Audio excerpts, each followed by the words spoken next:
Alrighty, well, welcome everyone. Jason, thanks for coming. Thanks for being here. No, you're good. You recently started a company, Mavi Goods. I've been absolutely loving it. I've been Yeah, drinking it let's every wait, wait, single wait, wait. morning for like, I don't know, Hey, maybe 2 months now. It's incredible. There's so much good stuff in it. There's grass-fed collagen, coffee, lion's mane, colostrum, some mineral salt, cinnamon, and L-theanine, as well as some goat's milk powder. Incredible, almost like a whole stack in one little beverage. You want to tell me about that? yeah, it's supposed to replace the supplement stack in your cabinet that's probably costing you $250 a month because that's what it costed me. And now I've shrunk that cost into simply $250 a day with one cup. And I don't know, you could go to a Starbucks or any of your favorite cafes and spend $9 on a latte that's not doing anything for your body and potentially even causing harm with mold, acid, putting it in plastic cups, etc.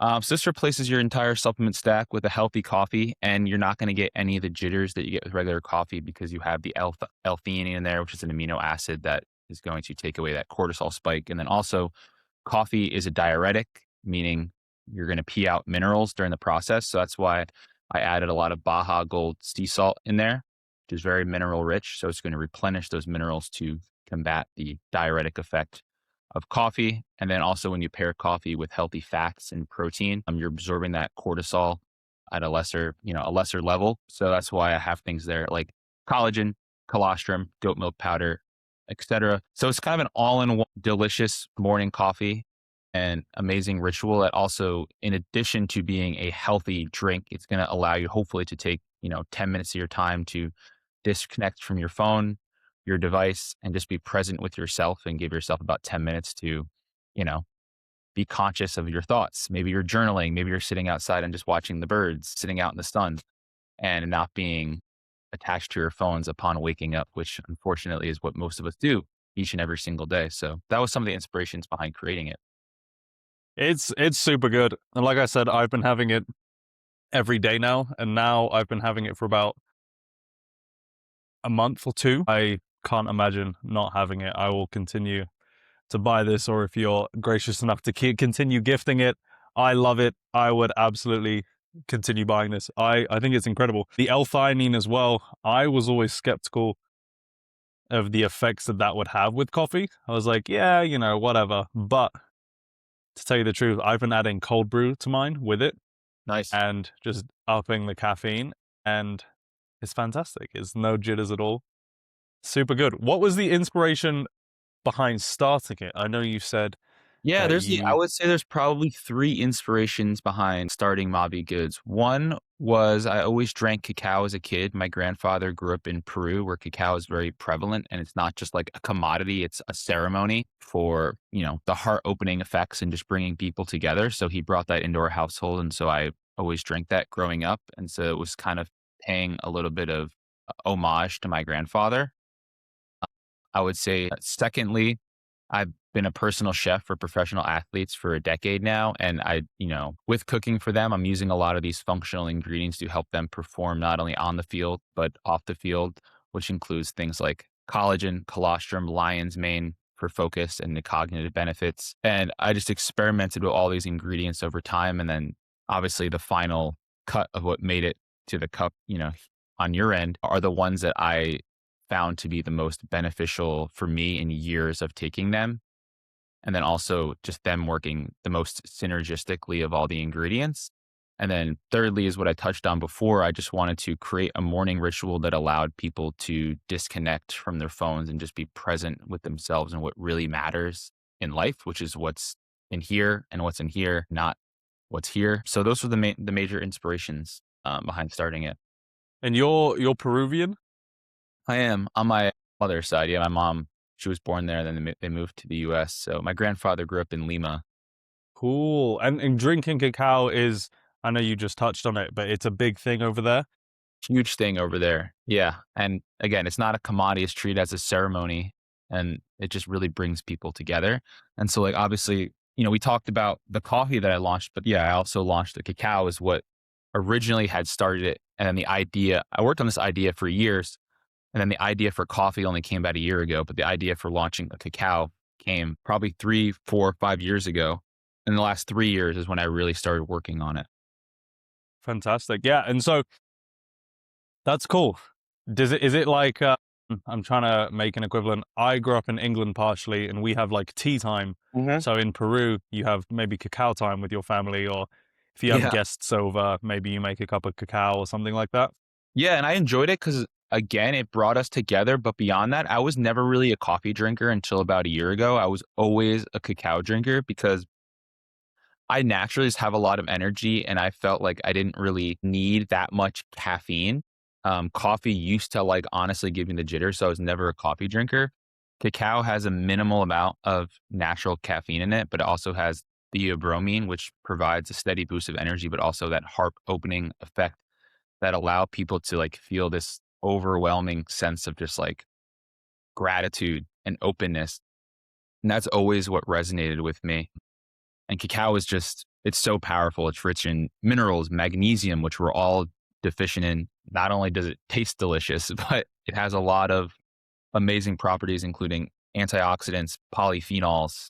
Cacao is a true superfood. It really is one of those almost like culture building superfoods. I remember the first time I had it. I've had like cacao flavored stuff, had chocolate, things like that. But it was last year. My girlfriend came back from this retreat and she brought some really high end cacao, like in the paste, and like made a little cacao beverage. And that heart opening effect sounds woo woo, but no, it really is like that's really the best way I could say it. It's like this Yeah. heart So with opening. It's beautiful. with that, with this product, I wanted to bring that ceremony of the ceremonial cacao that you just talked about and combined it with the most powerful supplements, real food supplements, because there's only real food ingredients in this, and bringing those together to combine those two worlds. Yeah, that's beautiful. That is a beautiful synergy between two very different sides of life or culture, I guess you could say, but they would be very good for each other to be in contact like that. So that's fantastic. You also mentioned that you were a private chef for professional athletes. Is that right? Yeah.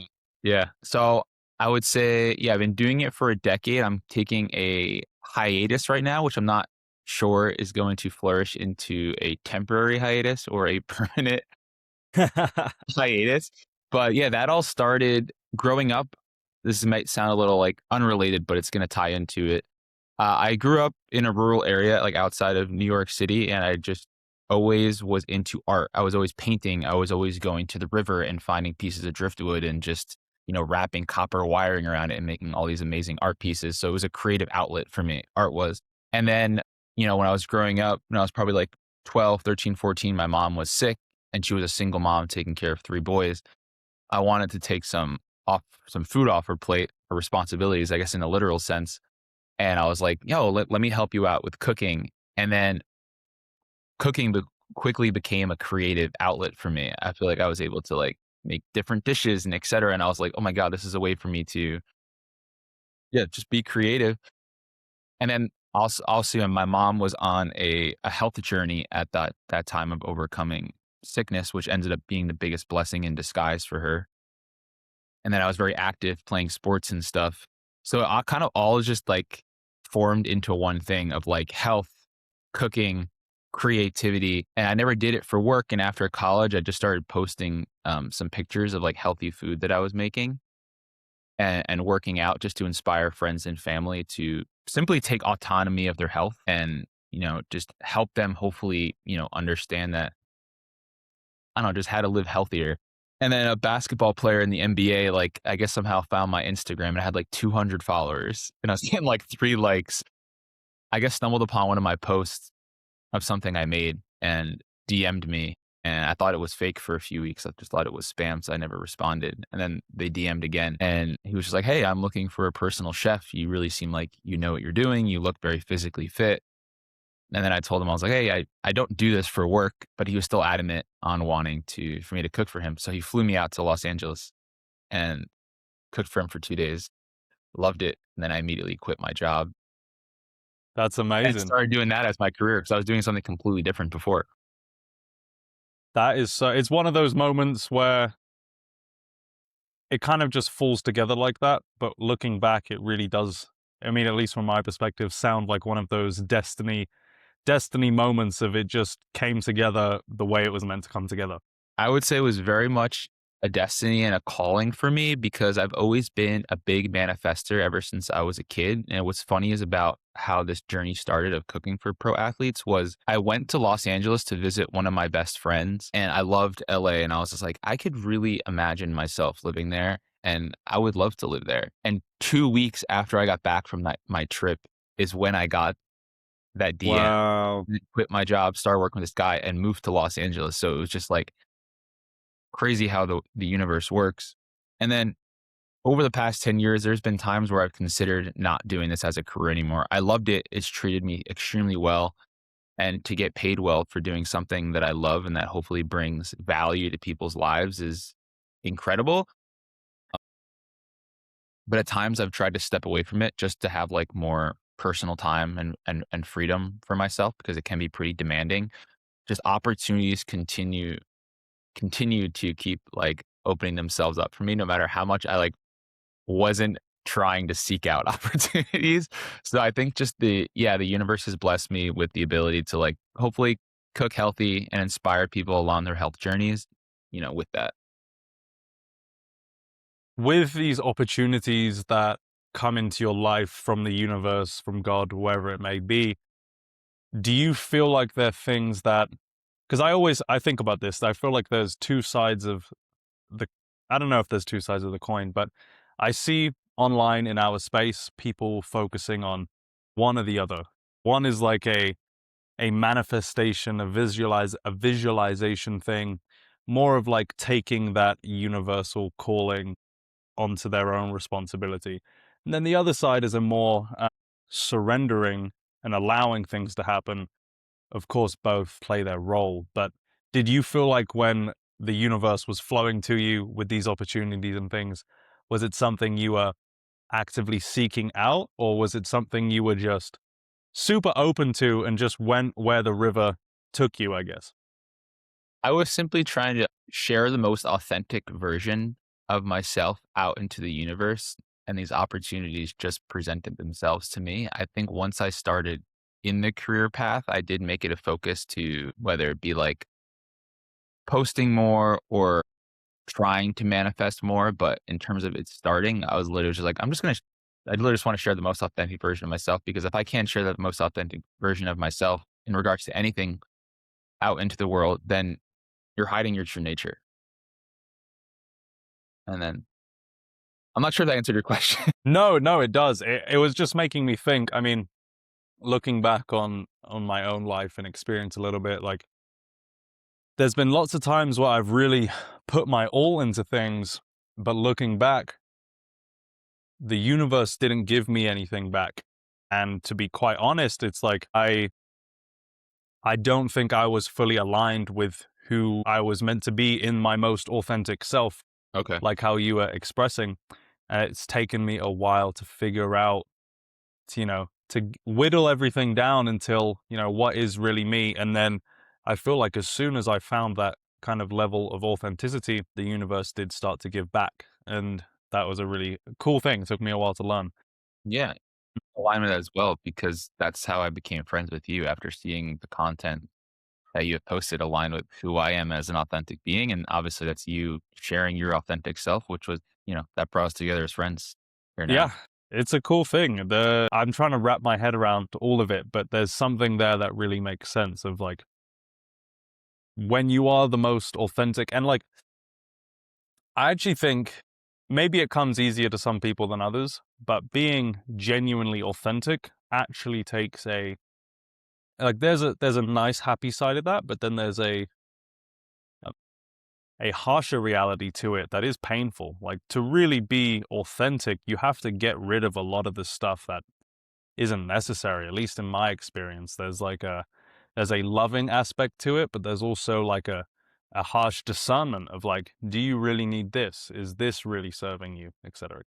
Yeah. And it could also, like, being authentic is going to bring relationships into your life with people that fully align with you. And it's also going to dissolve relationships that no longer resonate with you, maybe of your choosing or maybe from those people choosing of seeing the most authentic version that you're presenting to the world, and that doesn't align with them. But at the end of the day, if you want to be your most authentic self, I guess that comes the territory of it. And for me, it's brought in so much community into my life, which is like a huge pillar of my health and happiness in life, of just health in general, the root cause of it. Like community is so high a priority for me. Yeah, that's something that people don't, I think, I think people overlook all the time. We've spoken a little bit about blue zones before, because I know you've done a bit of traveling to some blue zones, and I wanted to ask you, what is kind of health to you? You've kind of, I already know from your content, it's really awesome. And just speaking to you a little bit, that you do view health in this kind of whole image. And what are some of those, what are some of the spokes in that wheel, if you will? Yeah, I would say there's probably 5 to 7 major pillars for me in terms of my health. I think health can look differently for everybody. What might work for me might not work for you. But for me, in no particular order, it's going to be real food. It's going to be some sort of enjoyable movement. It's going to be like sunlight and nature combined. It's going to be community. It's going to be spirituality or religion, or just like having some sort of affiliation to a higher power. It's going to be meaning and purpose, and it's going to be community. Those are the Yeah, main. I mean, that's a recipe to live to 100 right there. Yeah. And I think that's what you see in a lot of those blue zones too. Considering we touched upon it, I just don't want to like actually forget this moment or this thought that I had.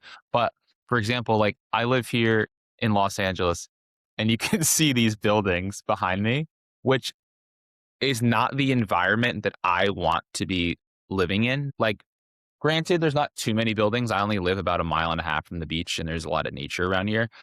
But you can see, like, right now, like the combative worlds. There's like this concrete jungle, and then literally my apartment is just all plants to make it feel like I'm out in nature. And I want to be out in nature all the time. I want to have a homestead. However, community is so important to me.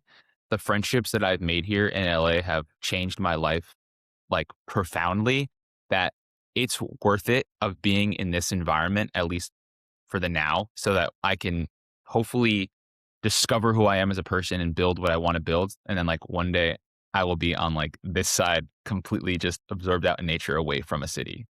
I will say, just from an outside perspective, the community that you guys have going, the loose collective of people all in the health space, all building toward a better future for themselves and other people. It's a really cool group of guys out there and girls, I think, maybe. Yep. Yes. Guys and girls. But it looks fantastic. And that's really beautiful because, I mean, that's like any good thing in the world. Like, this thing is pretty harmful and damaging, or at least can be, but it's also one of the most profound things in my life that has allowed me to like make content online and meet people like yourself. And so there's all of these things. Cities can be the exact same thing where it's like, look, is it ideal? Would I rather be in a homestead? Yes, but it does also allow you to have a bunch of people in a place. And if you're authentic, like we were speaking about, and really align with who you are, you're going to be like a magnet to the other people that are doing that, that are similar to you. And you're able to find all these incredible people where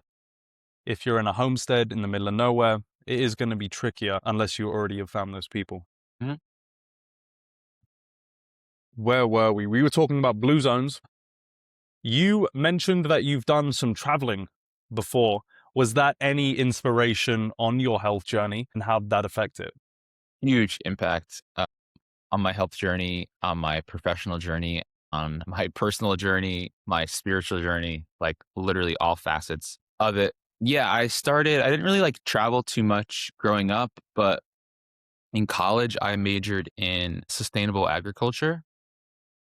And then during my senior year, I got the opportunity to study abroad in Italy, specifically in Florence. And that whole area of Tuscany just has what they call like the slow food movement. And I think you see that all over Europe and especially more like Southern Europe and especially the further south you go in Italy. But it's just a much, and obviously all these blue zones, but it's just a much slower pace of life where people are more connected to their food, they're more connected to their community, to themselves, to their surroundings.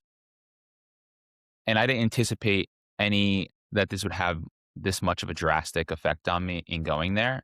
I just did like this food systems program because I was so inspired by the growing of healthy food. So went there. Class was only 1 day a week in a classroom, and then the rest of our classes were literally going to farms. We were going to wineries. We were going to restaurants. We were going to markets, and just connecting with the people there. It just so highly resonated with me, like the cultural ties that they have to each other and their food and all the stuff that I just talked about. That when I kind of came back to the States, I was just like, oh my gosh, like it was such like a revelation that and this was during my senior year. So finished up my last semester, graduated, and decided I'm going to take a gap year. And instead of going into the workforce, I'm going to go travel the world and have a bit of self exploration that I think is going to help me on my spiritual, professional, and personal journey. So I did this program called Woofing. I'm not sure if you're familiar with it, but it's Mhm, mhm. Worldwide Opportunities on Organic Farms. And so I did that for a year, and I went to Europe, and I did it for a month in southern Portugal on a homestead with a German family. And like I literally helped build like a house out of manure, straw, and hay, and just like dirt and mud. So hands and feet in the dirt all day. We'd go get fresh sardines from the fishermen and just like cook them up over the fire right by the beach because the house was right by the beach. And then I ventured back to Tuscany and worked on a biodynamic winery. And also, they produced a small scale olive oil. And it was literally just me and this 90-year-old guy named Fadardo. It was me, him, and his dog. And he had this little white pickup truck. And he had been tending that land since he was 40. So, going Wow. 50 years. So he knew like the back of his hand, and he would just like chain smoke like hand rolled cigarettes all day. And he was like so healthy for 90, just like walking around the property with me. And that completely changed my life. And the whole trip did that for like a long time. And then ended up doing it in Costa Rica as well on a permaculture farm for 3.5 months. But yeah, the traveling just, there was so much beauty in it. And especially in the hard aspects of it, of being a 21-year-old traveling the world on my own. I think I learned more about myself and learned more skill sets than any job that I've ever done to that point in my life because I was required to handle all of my own traveling, all of my own finances, learning literally new languages and the culture and being forced to spend a lot of time with myself when I could easily have been dissolved in, friendships of, you know, not that friendships are bad. We have talked about friendships are amazing, but like the friendships that I had at that point was like go out on the weekends, drink, and this just it allowed me to find and discover the true authentic version of myself that I am today. And then also like being that there was not much like internet over there and all that kind of stuff. I mean, there is internet, but it was like a lot harder to come by. Like I wish wasn't on my phone as much. And it just forced me to spend so much time with my inner self, which is where you find a lot of personal exploration. So I'll never take that trip for granted so much that part of the reason I'm not doing the personal chef work is anymore is I want to have that personal exploration again as a opportunity to continually grow and expand as a person because traveling can be difficult. So I'm actually planning to do it again in about a month to go back to Europe and do backpacking for a month Where because are you planning to go? Anywhere? Just kinda go with the plans to flow? go to Italy, Spain, and Portugal, places that I have been, but different places. And I have a couple of like one of the things I'm doing is I'm getting to go on sardine boats in Portugal, and sardines are my So cool. favorite food. And I got an opportunity to go on sardine boats to sardine factories. So I'm No planning, way. yeah. So I'm planning to backpack for a month. Like it's like you can like treat it as an investment in yourself. It's like you're gonna be having fun because it's a trip, and that's what people think of as a vacation. Of beyond that, it is literally like a fully immersed experience of investing into yourself of who you are as a person. Because you're gonna learn so much about yourself traveling alone. Yeah, I mean, as considering we're both chefs, we've probably both watched a decent amount of Anthony Bourdain.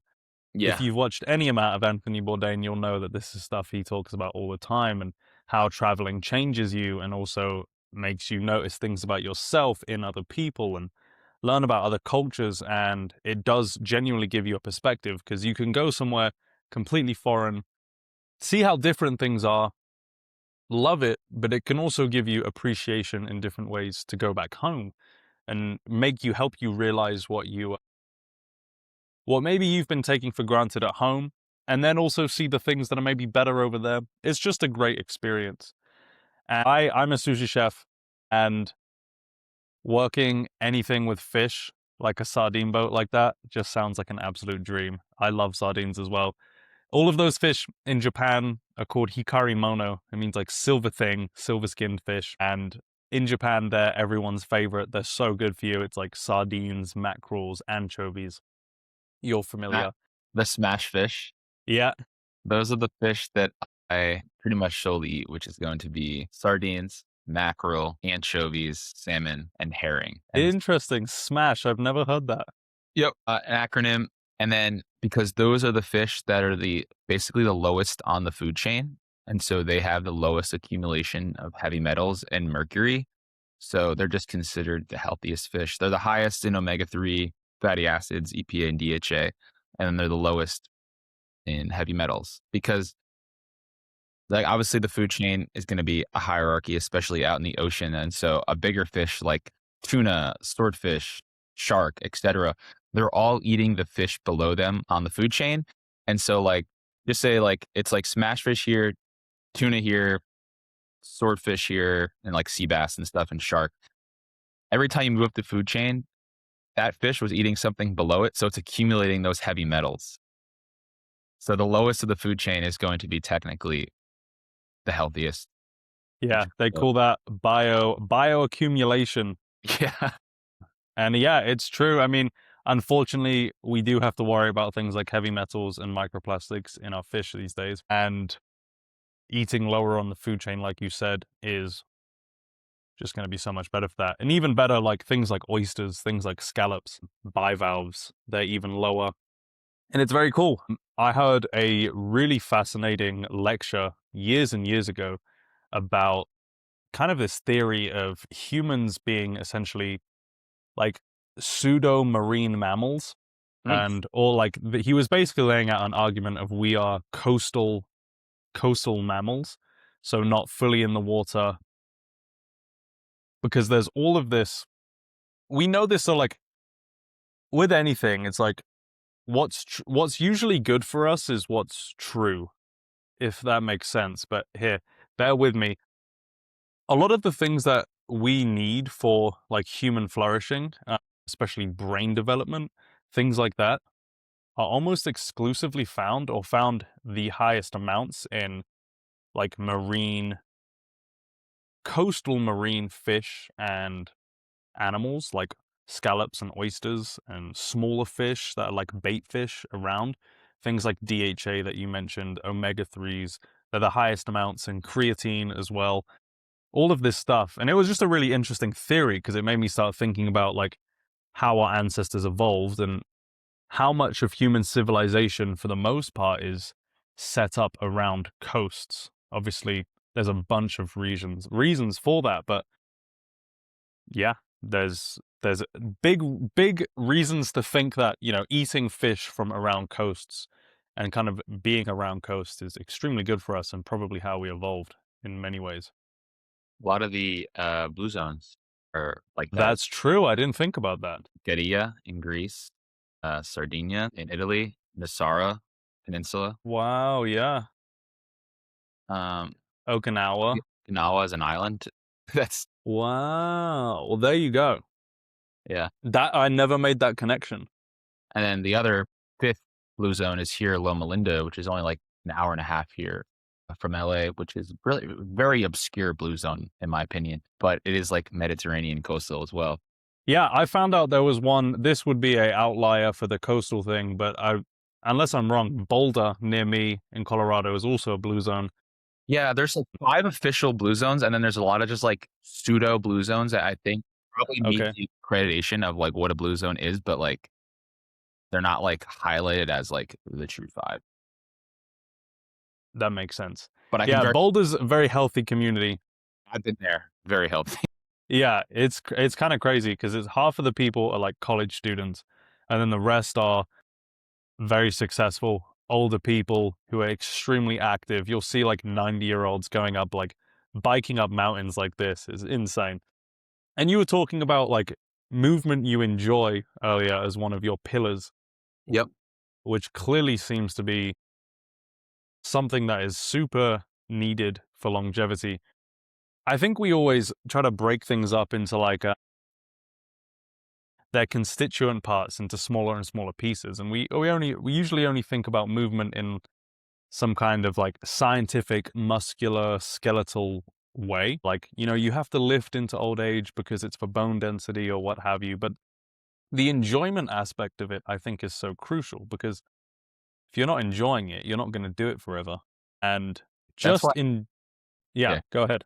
No, I was gonna say that's why I always predicate when I talk to people about this stuff is enjoyable movement because movement that you're actually gonna do. Like not only you're gonna do it because you're excited to go do it.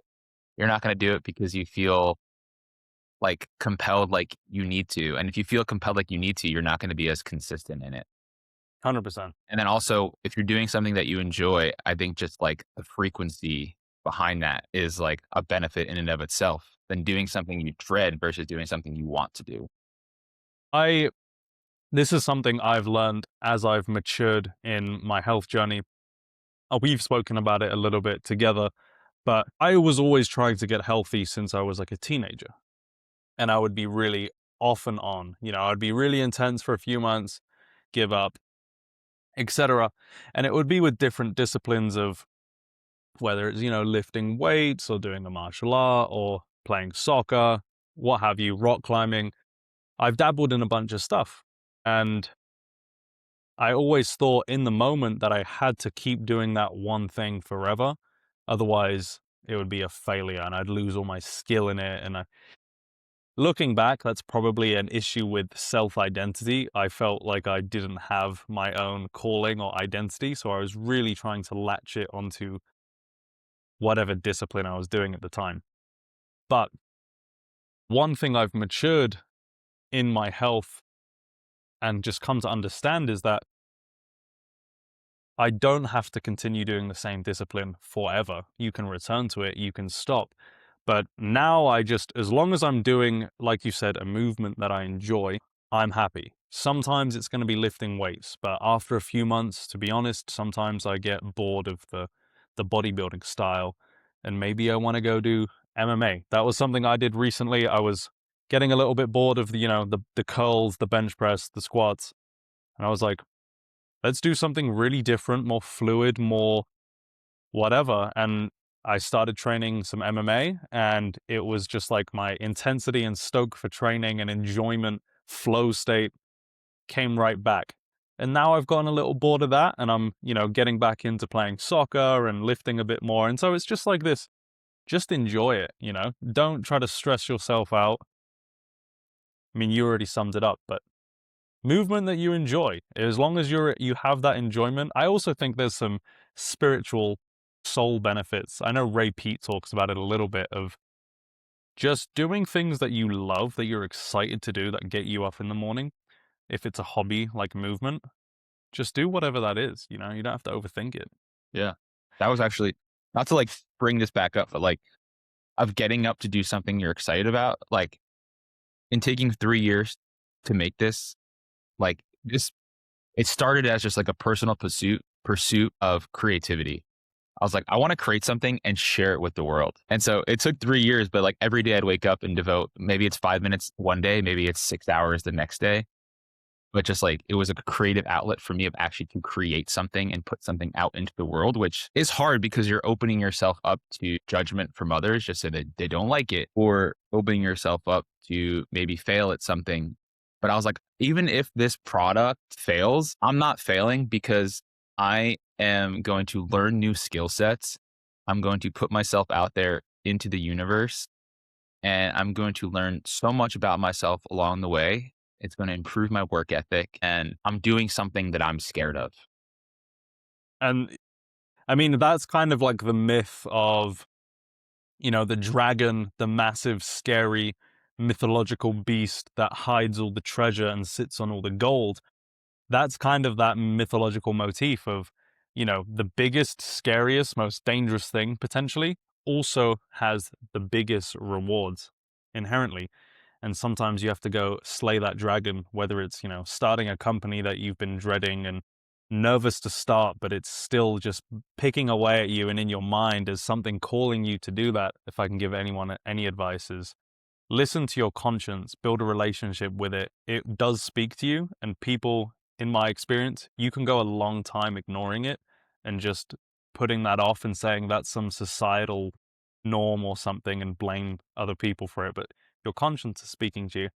And if it tells you to make awesome products like this, just go ahead and do it. And whatever happens is the best possible thing that could have happened. Yeah, I had a launch party for it a couple weeks ago here in Santa Monica, and I gave like a everyone got a cup, and then we all I wanted to do a big cheer, so it was like 35 of us in a circle Oh, cheersing. But I gave a speech prior to that, and what I talked about was nothing about the ingredients, the product itself, but I was just like, for everyone here, thank you for coming and bringing together community. But I was like, in me creating this, and what I want to share with you guys is, let this serve hopefully as inspiration to just put yourself out there into the universe with whatever it is that you want to do, because that's what I did by creating this.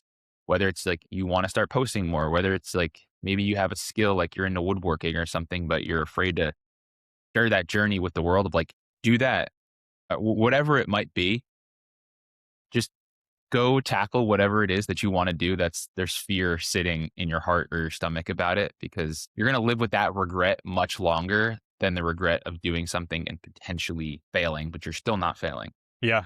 And the soft skills that you were saying that come with that, and this is what I forgot I was going to say earlier, but with travel as well, the same thing of like starting a company is you should view it as like an investment in yourself, because the soft skills that you're going to learn about yourself, how you interact with people, all of these things that come from traveling, from starting your own company, are insanely massive. And you may not get like, it may not be as clear cut and as it may not be as clear cut as like going to school, where it's like, this is your curriculum. When you're finished, you'll have this degree in this specialization. But it's like the other side of life that is less black and white. And in those kind of gray, soft areas, you're going to grow immensely. So I like the way you frame that as viewing travel as an investment in yourself. And the same reason you framed it like that for starting a company. So I think that's powerful. To talk about, I kind of want to dive into food a little bit more. If is Please, that cool? please, let's go. I'm just curious your opinion on I feel like we both eat a lot of nose to tail nutrition, and that's something I'm like a big advocate for. So I'm just kind of curious of your experience with that, because I know we both eat a fair amount of, you know, high quality animal products. And I feel like most people out there just tend to eat like a steak or a ground beef or a chicken breast.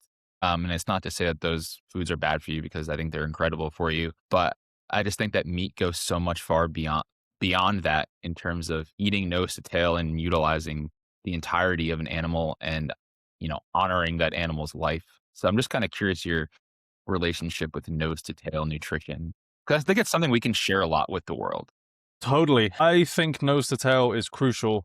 Whenever something's good, or whenever something is like truly, truly good, I think it's good in every single aspect for everyone.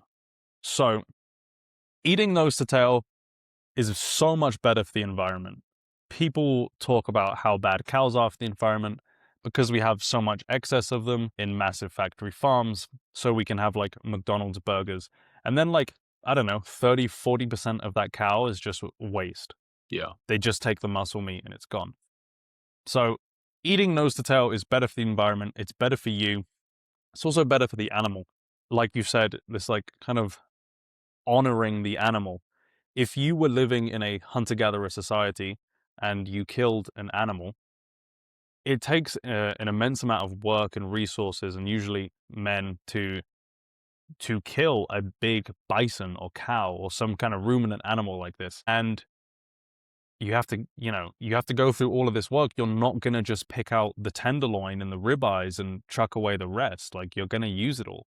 You're going to use the hide. You're going to use the tallow and the fat. You're going to use all the organs. And personally, and this is from my experience, but I think this goes for everyone. There are so many nutrient deficiencies in people today, and they're always trying to sort out these nutrient deficiencies, whether it's, zinc or B12 or vitamin B1 or K2, or there's, every vitamin that there is. If we were just all to eat our diets based off, and like, just picture of it, I always try to think about things evolutionarily, like how we evolved, Mhm. and try to mimic that in my life as best I can. You only get so much of each part of the animal, and I try to eat in relation to that, as if I killed one animal, how long it would take to eat each individual part. And so if you ate like that on a nose to tail whole animal basis, I don't think anyone would have any nutrient deficiencies, because like every organ is like a mega multivitamin in all of these different things. So I think it's very sad. I mean, I was reading something the other day because I was looking into supplementation of glycine being really good for sleep.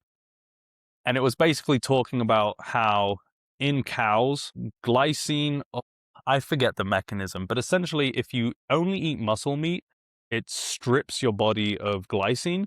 And that muscle meat is meant to be paired with lots of collagenous cuts and bones. I see you making fantastic bone broths all the time. Yeah. And so if you were just eating in proportion, where like eating the bones, the marrow, all those little like off ends and cuts, 100%. you would never ever need a glycine supplement. And your sleep would be much better. Your muscle recovery would be much better. I'm yapping, but it's funny. So I started this account to get out of the restaurant industry and just trying to be authentic and do what I was realizing that I always was much more interested in, and I thought much more benefited other people and myself. And so when I started my account, it was actually called, instead of Holy Zac, it was Holy Chef. And the main focus was, actually, I'll get the book. While Zach's away. Let's do a little cheers. Main focus was nose to tail eating, and this is a book from a really awesome British chef called Finral Ferguson, and it's the complete guide on nose to tail eating. It's really cool.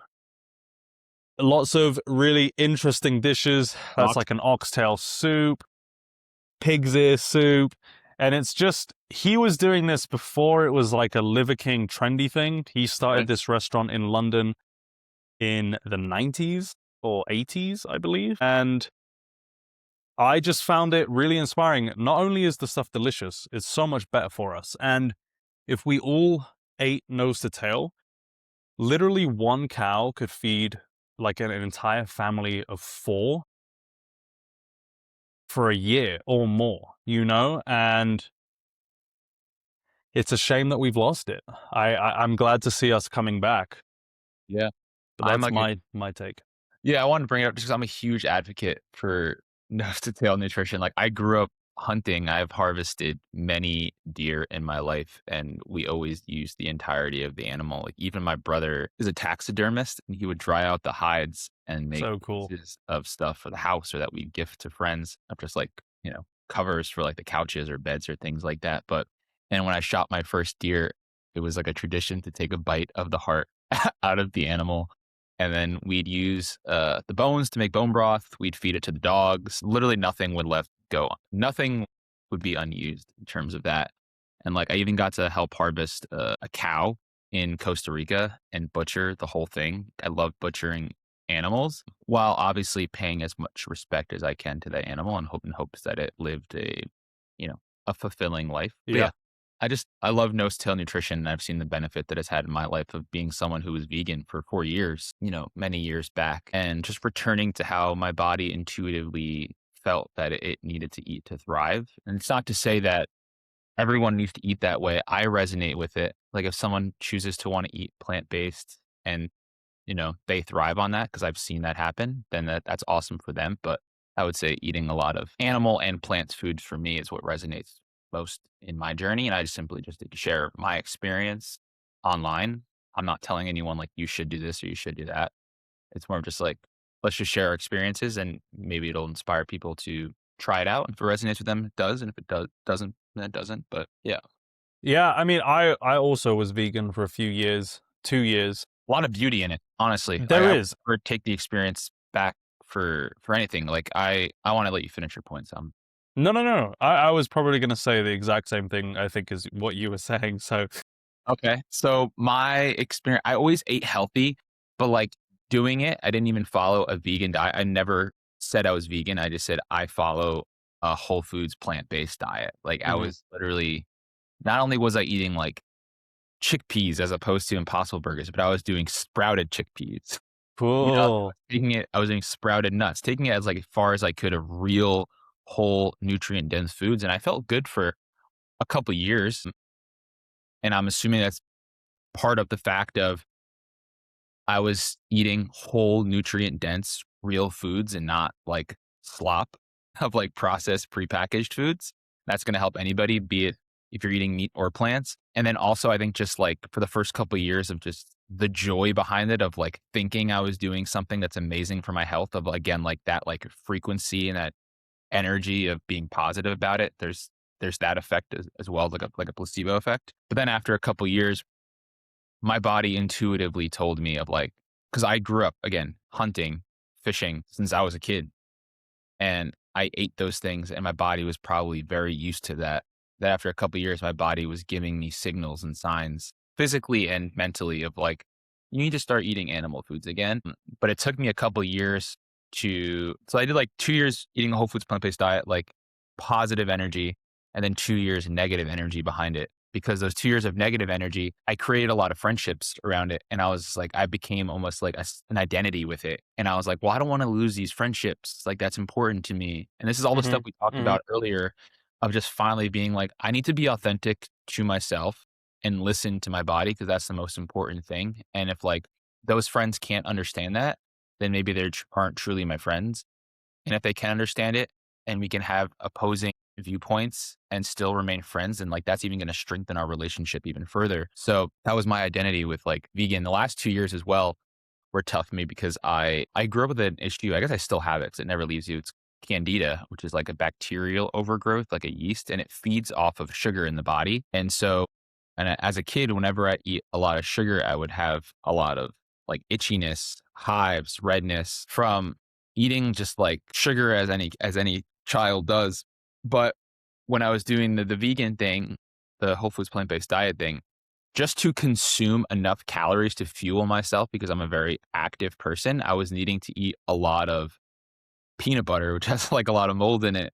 I was needing to eat so much rice, so much beans, etc. And they're all carbohydrate based foods, which is what candida feeds off of.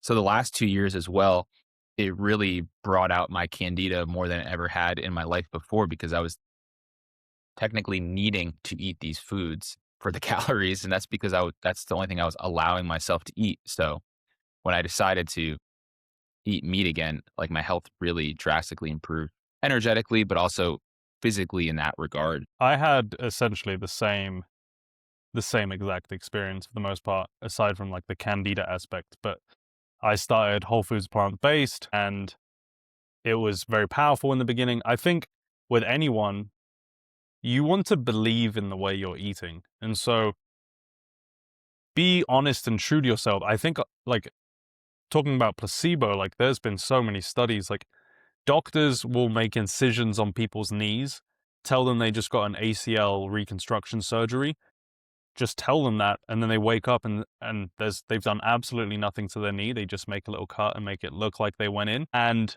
they're like, my knee's better. Powerlifters, they get given sugar pills saying it's anabolic steroids. All of their lifts go up 100 pounds in a month. And so belief genuinely matters in health.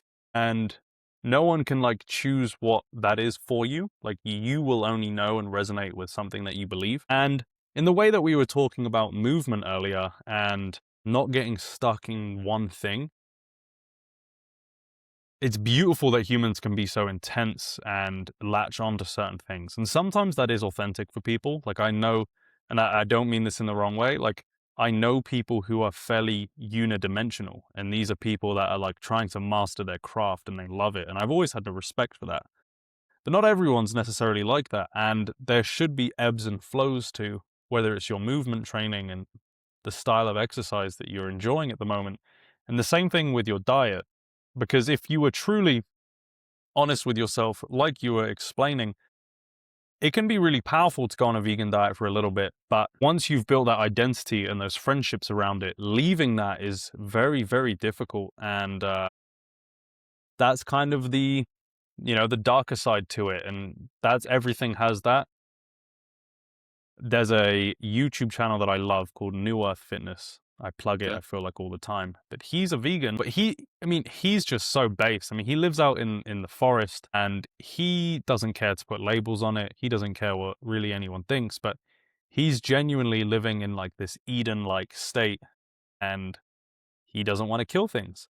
But every few months, he'll start to feel, and he's extremely intuitive and has definitely built a great relationship with his body and being able to understand and listen to it.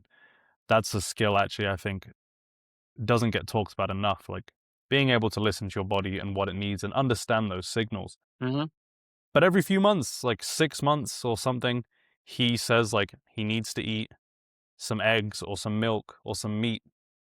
And then once he's had that, he feels replenished. He kind of goes back to being just fully vegan, eating fruits and vegetables and herbs and things like that. And I think there's something to be said for that, without getting wrapped up in the dogma and just allowing what truly feels good to kind of Yeah. guide you. It I just comes with a massive amount of discernment because sometimes a pint of Ben and Jerry's ice cream is calling to you, and that's not necessarily the right signal. Specifically, maybe like the fat or the sugar or something is, and you can get that in other places. But Yeah. I think with all my experiences, like we talked about nose to tail nutrition and the journey of being vegan and stuff, like I probably eat just as much, if not more plants than like a vegan does. Like I love animal-based nutrition, but I love vegetables. Like I am Mhm. constantly consuming dark leafy greens, etc., all day, every day with all of my meals. And so, like when creating this as well, it kind of encapsulated my belief in both animal and plant foods. Like I literally have all these pillars of the brand. So, like, let's see what we got here. Like this is the power of plants. And then here is a goat, and it's the power of animal foods because I believe in both of them for our overall, long-term health and longevity. So in here, you have powerful plant foods in the form of cacao, and then the coffee. You have lion's mane mushroom, which is amazing for cognitive benefits and truly efficacious dosages in it.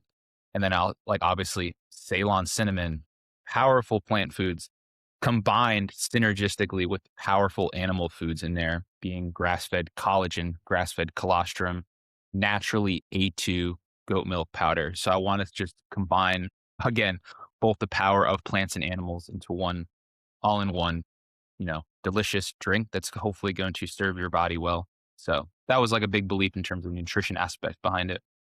Yeah, I think that's powerful. And like going back to, and I know this gets dogged on because realistically none of us really know how we evolved, but you can think about it from first principles and try to think about what that may have looked like. And if you're living out somewhere, food is genuinely a difficult resource to obtain, or it can be, and we take that for granted because we have grocery stores these days. But if you were living in the wild, which living in the wild is how we always evolved, so that is what is true, so that is what is going to be best for us. You're not going to be turning your nose up at anything, like I don't think people had diets back then. In terms of anything presented to you, you're going to consume. Yeah, like if there's some fruit on the tree, you're gonna eat it. If there's an animal that you can hunt, you're gonna eat it. There's some scallops and some oysters by the coast where you live, you're gonna eat it. And that is just the way it should be. And, a lot of like the fruitarian, the vegan aspect of things is easier to do in certain parts of the world than it is others. I definitely agree with that.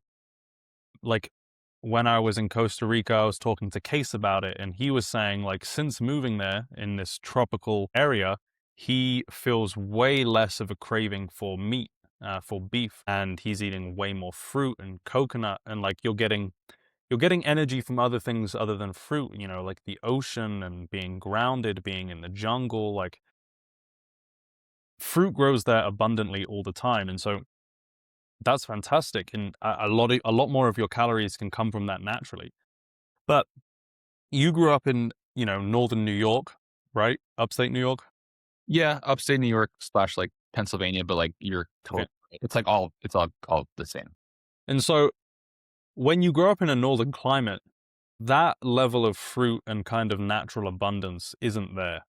There are natural plants and things that you can eat, but especially in the winter, you would need animal foods to get you through the winter. And that's just like, you know, that's just natural. And I've talked about this. I did a podcast with Joey and we were talking about veganism, and I think you can agree, like my main goal with my diet is trying to eat as little from the grocery store, what the Matrix has provided for me in my convenient little box nearby, and just eat natural local foods.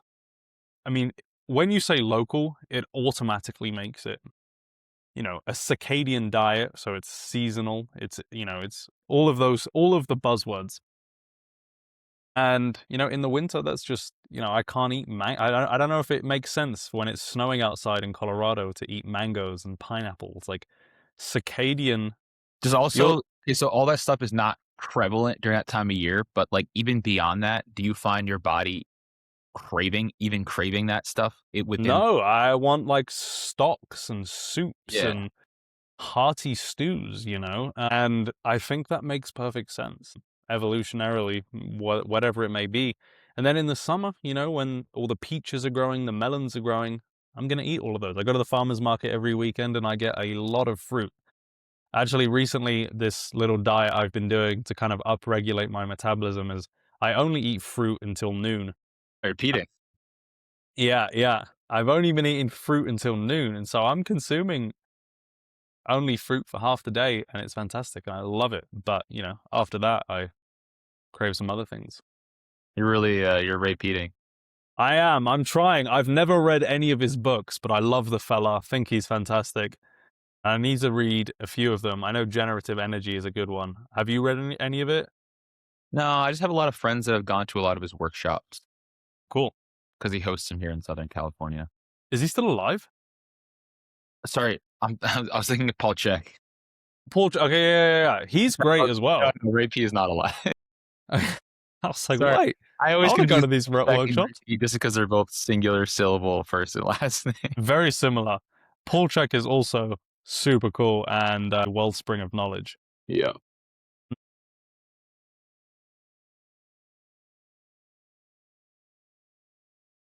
You still trying to think of your Anthony Bourdain comment?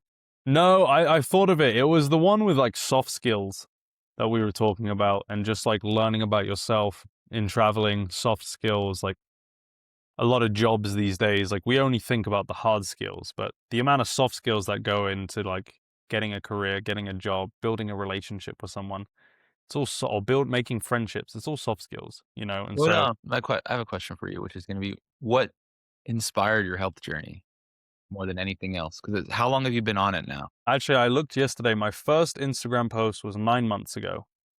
Not just in Nine terms, and a half. not just in terms of posting, but just like Yeah. off of that, just when you decided to want to take this step of like taking autonomy of your health seriously, when was that, and what catapulted the idea to do that?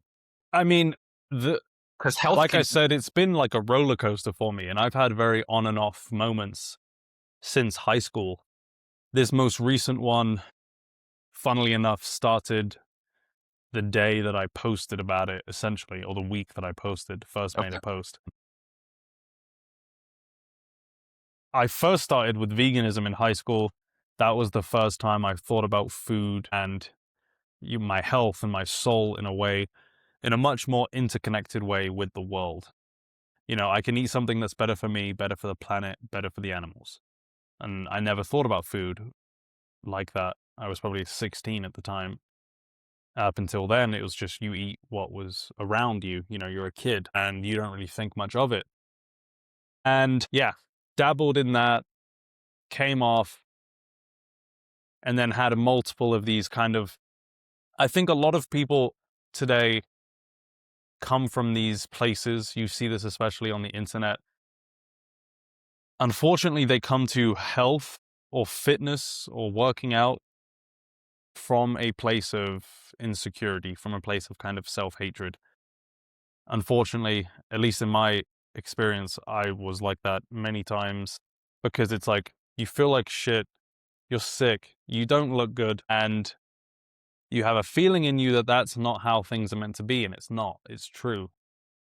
Humans weren't meant to live like this. We have this strange kind of modern system so far removed from how we've always lived, and that comes with some pain. And so yeah, I bounce back and forth with it a bunch up until this most recent one. I'm 27 now, and I started this health journey.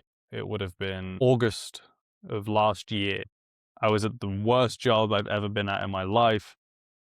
I was super sick, genuinely getting like bedridden sick every month or every other month.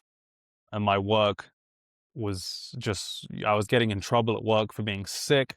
I hated going in there. I was in a basement with no windows for 12 to 14, 16 hours a day.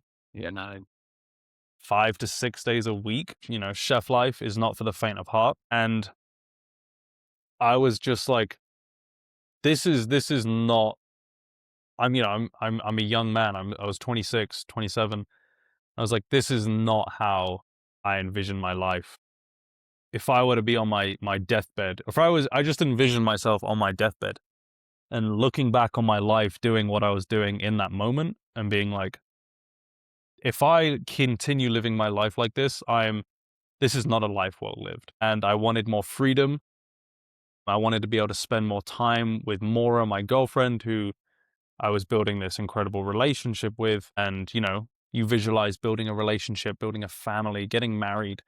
And I'm like, I can't even spend time with her or myself right now, let alone my future family. So like, That I'm is still, hard. That's the hard part of it in terms of chef life, which is one of the reasons why earlier in the podcast I mentioned I'm not sure if this is a temporary hiatus or a permanent hiatus because I choose to want to make it a permanent hiatus. Mhm. I do want to meet my person in life, and doing this work for the past 10 years, though it provided so many benefits, some of the drawbacks included, it's hard to have a romantic relationship with a partner.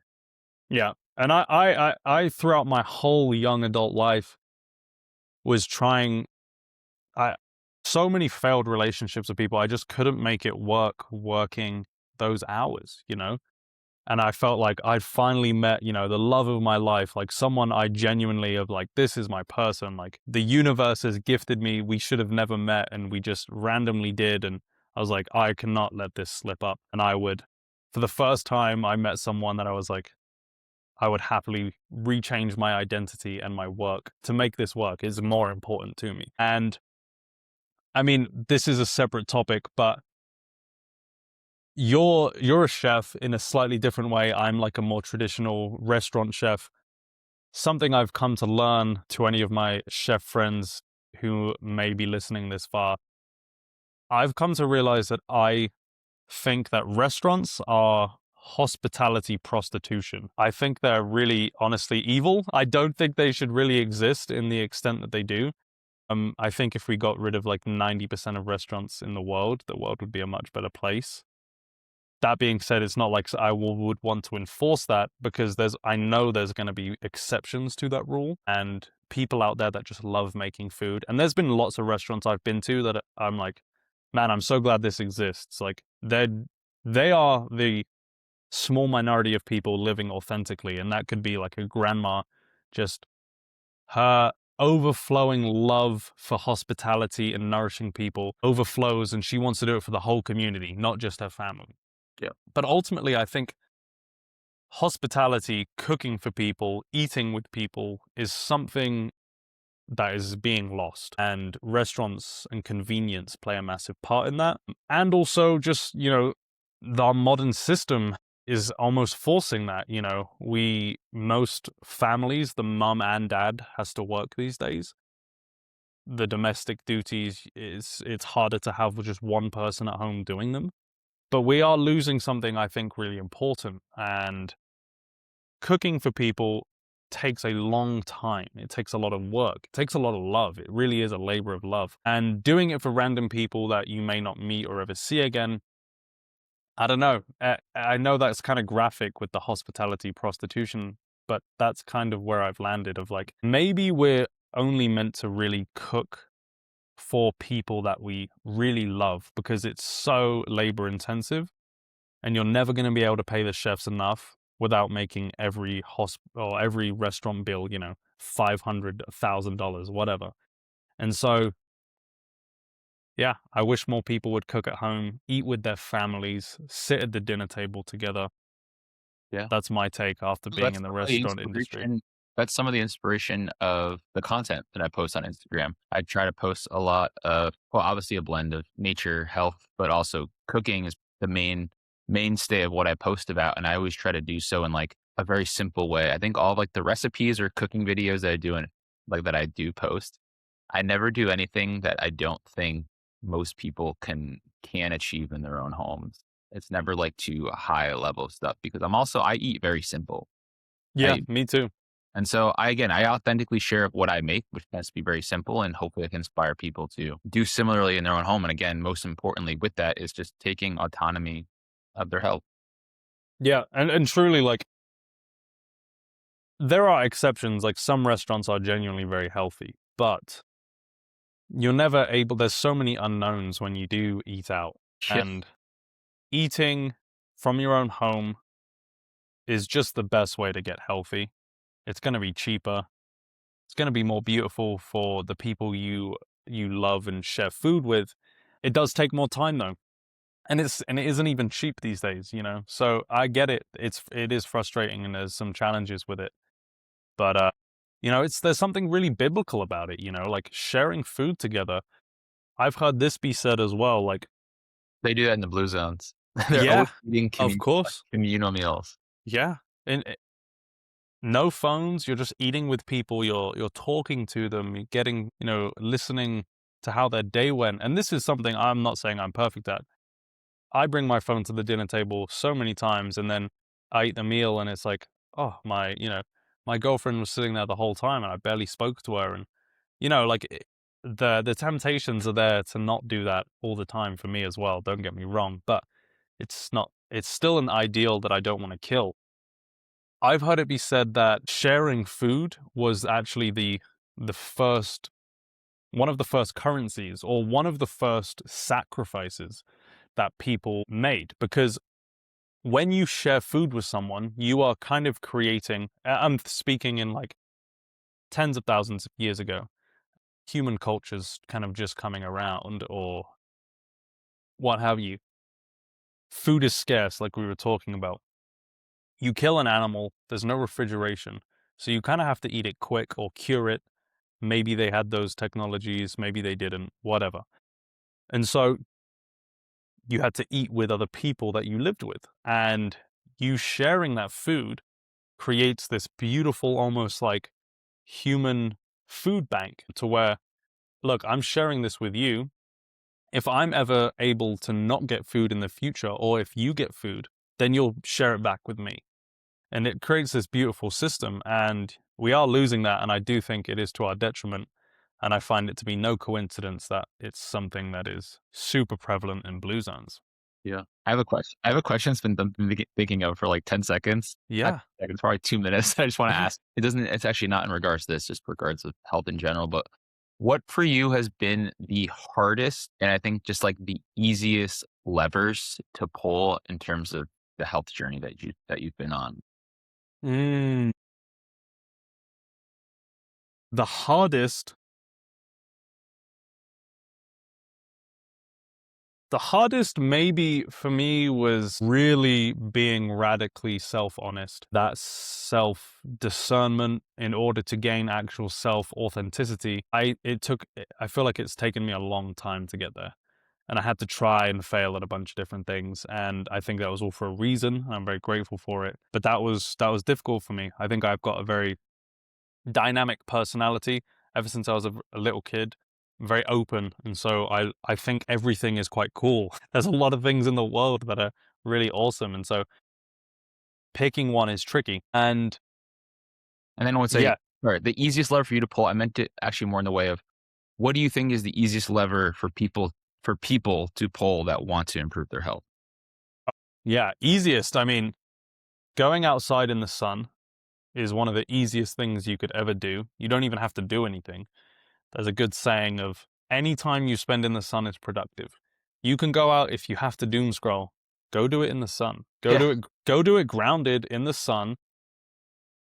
Gonna be great. Getting out in the sun, taking your shoes off, feeling the earth. I genuinely think is one of the most productive. You always feel better. You always have better energy, and it's free. Maybe you're in a sunnier place, maybe you're not. It doesn't really matter. The sun is still out in the day, and there's still light going onto your skin. That's the easiest thing, and that was one of the biggest things in my health journey was actually becoming an outdoor human. I always make the example of outdoor plants versus indoor plants. Becoming an outdoor plant is crucial for our health, and it's so easy. I mean, you don't have to do anything, or you can do things. You can also stack it, which makes it really efficient. You have to answer emails, work on your computer. Cool, do it outside. Even while Uh, going for a walk. exactly. Yeah. What about you? What have been some of the easiest or most difficult ones? For me, Yeah. or I would say, I would say easiest for me to share with people of what they can do is, yeah, I think getting outside as grounding is definitely the easiest. So I don't want to piggyback off of yours just to provide something different, but I would say probably cutting out seed oils and processed and That's prepackaged yeah, as that's a much great as one. possibly can and just eating real foods. I mean, like, be it an organic orange versus a non-organic orange, like that's when you get into like more nuance. I think just taking out all the food in the middle aisles of the grocery store and replacing that with all the food on the outer perimeter of the grocery store, which is going to be the fresh produce, the meats, the dairy, the eggs, I would say is a very hopeful, easy lever to pull, Yeah. be it grass fed or not, be it organic or not, be it whatever other buzzword you want to use or not, just consuming real whole foods over prepackaged processed foods. It's always gonna be better. Yeah, and I think a lot of the more difficult things for me at least were essentially mental things. Yes. Because it doesn't take you that long to like people like to stress over all of the little I kind of like separate it like the hows and the whys, but like That's what inspired me to ask you about this because you made a post like a month or maybe a month ago ish. I don't know. But it really resonate with me in terms of just like the how and the why for your health. You made this video. I think you were like writing on a whiteboard or yeah, something. yeah, I was testing Really, out a that little really stuck whiteboard with me. format LARPing as a professor, but if you can get that why you're doing something, all of the hows kind of just slot into place. Anyone can attest to this if they were like, let's say, starting a new hobby or a passion. I'll make an example in my life. I got really into rock climbing and I wasn't very healthy. I was a little bit overweight at the time. And once you set up that hierarchy of like, okay, I want to get better at rock climbing, everything below it just like slats into place. Okay, I have to start eating a little bit better and losing a little bit of weight. It's easier to pull a lighter body up a wall. I have to start going to bed earlier and, recovering so that I can get up and go to train before work. All of these things do. And you really don't even think about it. One, you're doing it with enjoyment, so it's easy. But two, you're all of your things just naturally organize themselves accordingly when you've set up that kind of like, like a keystone in a bridge. It's like that one little stone in an arch that holds all of the other bricks up together. It's different than the other bricks, but without it, it all kind of collapses. And so that's generally how I think about it. Yes. This kind of made me think of I've been really into chess recently, and I was reading an article on the science of chess, and they were saying how the greatest chess players, and I found it really interesting. What really piqued my interest is obviously we use the word holistic in our corner of the internet all the time. we only think about it in health aspects, but the greatest players of chess view the board, and this is the word they used in the article, was they view the board holistically. So beginners, they see little pieces, and these piece moves like this, da da da da da. The best players can zoom out and kind of view the whole board as a one picture and what's going on. And I was like, oh my goodness, that's so interesting. Obviously, my Instagram handle is based off holistic. And I was like, why can't we just show this article? I need to make a post on it, but why can't we show this article to our scientists, to our doctors, just to anyone really? Because we've fragmented everything into its smallest part possible, and then we hyper specialize in it, thinking that that will make us much more advanced, and it does in certain ways. But to view the body as certain little parts and not view the body as an entire ecosystem just seems absurd to me, and it seems to be one of the main reasons why we see so many issues. Because you have a heart specialist, you have a kidney specialist, you have a skin specialist, and it's like, it's all one thing. And I mean, that's all I'm going to say, but it's very interesting. Yeah, that made me what you just said in terms of all these like detailed, minute things in terms of looking at it holistically, made me think about when we think about health, and this is something that I have been I'm not gonna say a victim of because it's my own personal choosing, but I have been so into learning about health over the years that you get into such nuanced things of like red light, sauna, cold plunge, Wim Hof breathing. There's just like hundreds of different modalities and methods. And you become kind of like hyper focused on like needing to do every single little one. And it's like, oh my God, if I did do that today, like I'm not going to be healthy. And like what I'm trying to reinvent myself of in terms of health, I would say in the past like year or two is looking at it from much more of a, again, like a zoomed out perspective, which would be a macro perspective, if I'm not mistaken, right? Yeah, I Macro mean, zoomed yeah, out that works. and trying to just return to less, and then even like what peptides and like all this kind of stuff. Like I would never use peptides, but just returning to like the root and crux of the health, which is like all those pillars that I talked about, which I think is much more holistic than all of just these little minute activities of like hundreds of different things that you want to like all jam into one day. And it's funny because I'm That's the hardest lever for me to pull in my health is like letting go of that, of mhm. letting go of all these little biohacking things and just returning to self as we were hundreds of years ago. We didn't need all that stuff. And I'm letting I go. honestly have always had a distrust of biohacking. I don't like I don't even like the word. Like conceptually, I don't know if our biology is something that is necessarily it should be hacked. That Yeah. just seems wrong. Like I view it in I made a video a long time ago about this, but I made a video on it. Is the primal movement an attempt to it was this thing that clicked for me. Is the primal movement an attempt to return to the Garden of Eden? And I was reading a book from Saint Ephrem the Syrian at the time called The Hymns on Paradise, and he lays out this cosmic image of paradise as this cosmic structure, not necessarily this fixed placed in time and space like we think about it in a investigative whatever way, but is a symbolic cosmic structure. Paradise is this hill, cosmic waters of creation, the flood at the very bottom. Out of it is this little mound. At the very top, you have the tree of the knowledge of good and evil, and the tree of life, and Jesus, and Eden. And as you descend further and further, when you sin, and sin is a archery term, it means to miss the mark. When you miss the mark more and more, you go further down this mound, and each time you go down more and more, you receive little images of death in the garden of, I'm going to rant here for a second, but I find it really interesting to what we're talking about. In the Garden of Eden, when they take a bite of the tree, God gives them animal garments, dead animal skins, because they realize they're naked and they need a little symbol of death, a little marking of death to protect themselves from now being in this more fallen state. And it's interesting that we use the word fallen, right? Anyway, You go down and you sin more and more. When you sin more and more, you need more and more layers of technology in order to prop yourself up from dying. And you see this in the descendants of Cain. It shows his lineage and it shows what each of those lineages invented. And it was like metallurgy, they needed to create weapons, they needed to create cities, they created the first, settlements. And they put walls around the cities, and then they needed to create armies to protect themselves from other people. They needed to create money in order to have exchanges and do things for each other.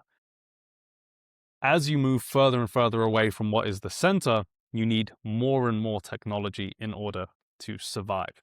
You can see this with cows, for example, in factory farms. They need to have vaccines. They need to be fed a bunch of supplements and pills. They need all of these things. Some of them even need surgeries. I forget the word of it, where they cut a hole in them and they release the gas Yeah. because because their stomach cannot take all of the gas that's building up, because they're being fed a diet that isn't natural to them, of like corn and soy. Hmm.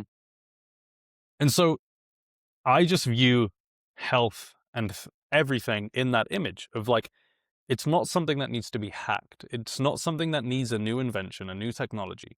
You actually just need to make some sacrifices. I don't mean in like an animal sacrifice way, but get rid of some things in your life and move closer to the center of how we should naturally be living. I love red light. I think there's a time and place for it. I Yeah. think you should just be getting in the sun. I don't think you need some crazy invention to just go in the sun a little bit more. I don't know if that made sense, but No, it does. What it made me think of is just like, yes, there's all of these things that are cool, and I think they each serve their own value and benefit in terms of how you perceive it. But I don't think any of it is actually truly necessary and like the main lever pull of our health, and we can achieve it without all of that stuff. Like if someone presents me with a red light, like I have one and it's cool and I'll use it. But if like I don't think it's like integral to my health. And if I don't use it one day, like, oh my God, my health isn't the same anymore. It's like if you're getting out in nature and in the sun, you're eating real whole foods, you're talking to people that align with you, you are having some sort of belief in maybe in a higher power and you're doing something fulfilling in your life, be it personally or professionally, like I think that's like 95% of it. 100%. I completely agree. And it's also, I have a book club going right now, and we're reading The Crisis of the Modern World by Renee Guénon. And they talk about this. If you're familiar with like the yuga cycles in Hindu cosmology, essentially there's 4 cycles to in a yuga cycle. It actually is more of a fractal pattern. So there's like mega cycles and cosmic cycles and brahmas and all of this stuff. But just speaking about the yuga cycle, there's 4. I think there's the Kali, the Satya, I'm forgetting all of them, but it's like a dark age, a golden age, a silver age, and a bronze age. And right now in Hindu cosmology, we are in the Kali Yuga. It gets spoken about a lot because it makes a lot of sense. And we are in the darkest age right now. We are what they explain in those times. The golden age is a time where humans naturally live much closer to God. There's a type of science called noetic science, which all the best scientists were much more tapped into this kind of receiving ideas as opposed to like them grafting away. Like if you listen to geniuses like Tesla, or even maybe Einstein a little bit for that matter, or who's the guy with the apple fall on his head, invented gravity. From like the famous painting. No, the apple fell on his head. Anyway, you guys know who I'm talking about. Coined gravity. Newton. Oh my The goodness. Isaac Newton? Yeah. These guys were very religious, and they were little images of that, of like, when you're more aligned and you open yourself up, you can receive these ideas from above, from this place that we don't know. Call it God, call it the divine, whatever. In the golden ages, they're much closer to that energy. And they talk about the brain as a sensory organ. Your eyes visualize the world, your lungs, take in oxygen, etc. Your brain yes, it's this computer chip in your brain or in your head that does all these little things, but it should also be like a sensory organ that they talk about that can perceive with the universe, can commune and talk with God and your conscience. And they talk about that, and it makes, in this book that I'm reading, like, in the dark age, you need all of these technologies. Things kind of get broken down smaller, smaller, smaller, smaller, and you kind of go deeper into the earth. It's literally like that cosmic image I talked about earlier. And it's like, we've gone so far deep into the earth that we're, using this oil and creating plastic and doing all of these things. And now it's coming back and harming us. And it's just a very interesting symbolic image. I don't know if it was making any sense, but Well, I'm glad that during the darkest, perceived darkest of ages, that you and I are both living in alignment with hopefully that of more of a bronze or golden age of. totally. It's like that image of I mean, it's like the four seasons. It's like, if you've ever seen that meme of like, strong men create good times create weak men create bad times create strong men. And it's this cycle like that.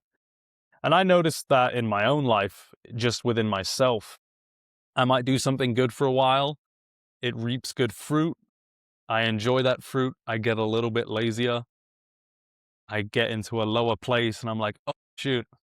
And then the cycle starts again, you know? And it doesn't people see the Kali Yuga stuff, and it makes them doom a little bit, like, "Oh, we're in the worst time, it's over." But no, like, they talk about the karmic weight of your actions in the darkest age have the greatest effect. Like, adjusted for inflation, Mhm. even small acts of true goodness in that world where everything's upside down, where the world rewards people for the worst degenerate acts, and just being true and authentic and doing things truly good, even though it doesn't reap you any money or any worldly pleasures like it does all of these people promoting all of these horrible things, your karmic weight of that is adjusted like 100x. So, like, that stuff may have been really normal for everyone in the golden age, but it's not normal now. And so it holds a lot of weight, and it doesn't mean you can't have a fantastic life.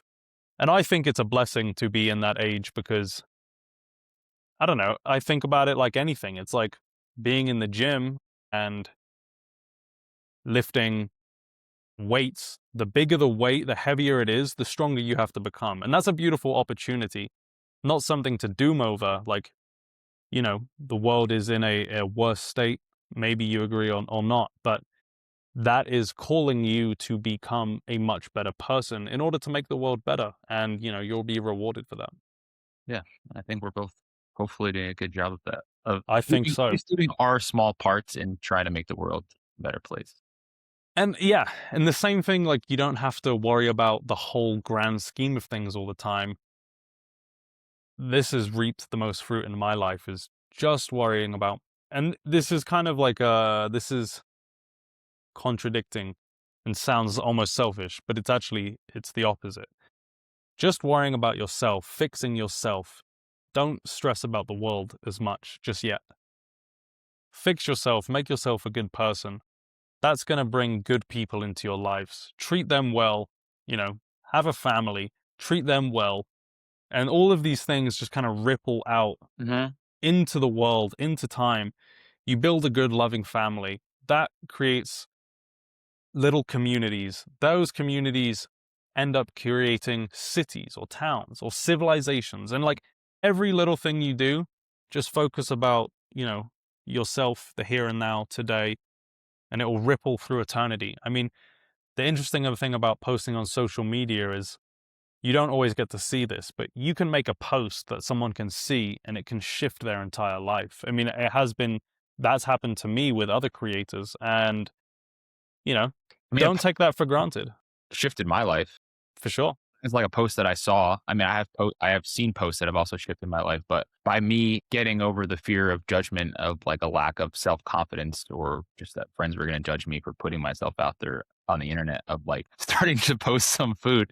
Literally one post that I got like 3 likes on shifted my entire life to where I don't know where I'd be like now. Not saying I wouldn't be alive, but like it like that post changed my entire trajectory on like my career and therefore also like my personal life of affording me with like that opportunity of that basketball player seeing it resulted in me working for him for, you know, 3.5 years. And it just led to like all these crazy opportunities for employment and for just like experiences in life that have resulted in me being where I am in life. If I never posted that, like I'm sure I'd still be at a decent point in life, but like I don't know if I'd be at that point in life in terms of like Yeah, opportunities that I've been afforded. So yeah. 100%. Okay, one last question. Yes. I I wanted to dive into this more. Maybe we'll be able to do it more on our next episode. But what were some of your biggest takeaways with the professional athlete private chefing? I wanted to ask you more about that because people may be able to take some wisdom of you cooking for people, executing their sport at the highest level. What were some of your biggest takeaways with that? Biggest takeaways, I would say one is that performance doesn't start in training. I believe it starts in the gym. Not that training is not important. I think all of these things, again, are of high value, but I think that high performance starts in the kitchen, especially as you age. Again, cutting out processed prepackaged foods of me cooking real whole foods for these people gets a bit more nuanced after that of including like for example my boss tore his Achilles. Starting literally the next day, I was coming up with a game plan of how can I help him recover as And what fast. was your game plan with that for an Achilles tear?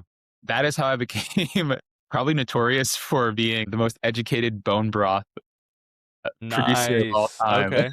I was making pounds and buckets and pots of bone broth endlessly, just like chicken backs, carcasses, chicken feet, bone marrow, knuckles, all this kind of stuff because obviously an injury like that, it's made up of a lot of ligaments, joints, connective tissue, and that healing process. And so, and again, I want to do it through real whole foods. So lots of glycine, proline, hydroxyproline, all these amino acids. And then obviously vitamin C supports your bodies to create its own collagen. So like these are all stuff I was Mm. learning about. So a lot of vitamin C rich foods. But the main thing that I learned about is in who I worked for is that healthy food really does affect your performance and ability to thrive in whatever it is that you're doing. Whether you're a pro athlete or not, someone who's not a pro athlete and maybe they need high level terms of thinking, like maybe they're a business owner who's having a lot of important meetings and they need to focus, food is can't undermine the power of real food. No, 100%.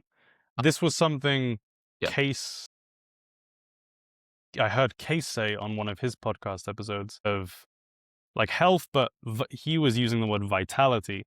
And it's like this compounding effect of like you start eating really good foods and you start getting in the sun, you start grounding, all of these things. It compounds into you feeling so much better, having so much more energy, which makes you have so much better relationships with all the kinds of friendships, business relationships, romantic ones.